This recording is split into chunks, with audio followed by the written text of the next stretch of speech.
Dalawang magkaugnay na operasyon ang naisakatuparan ng Bagao Police Station na nagresulta sa pagkakaaresto ng dalawang suspect na pinaghihinalaang sangkot umano sa bentahan ng ilegal na droga sa Bagao, Cagayan. Narito ang report mula kay Patrolwoman Lainey Lorenzo. Dalawang magkahiwalay at magkaugnay na operasyon kontra iligal na droga ang isinagawa ng Bagao Police Station na nagresulta sa pagkakaaresto ng dalawang suspect na sangkot umano sa bentahan ng hinihinalaang shabu nito lamang ika-24 ng Hulyo taong kasalukuyan.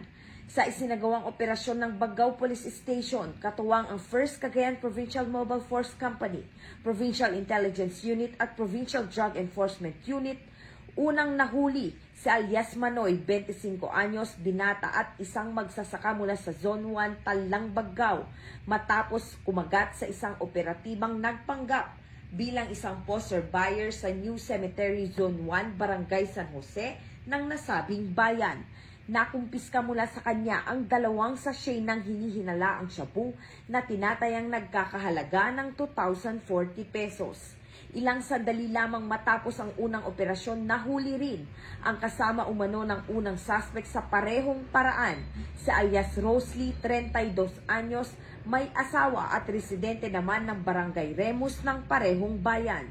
Nakumpiska sa kanya ang dalawang heat-sealed sachet ng hinihinalaang shabu na nagkakahalaga naman ng 1,850 pesos at ilang mga drug paraphernalia. Ayon sa otoridad, ito na ang ikalawang beses na nahuli si alias Rosley dahil sa illegal drug trade. Una siyang naaresto ngayong buwan ng Hulyo dahil sa raid, pero nakalaya matapos magpiyansa.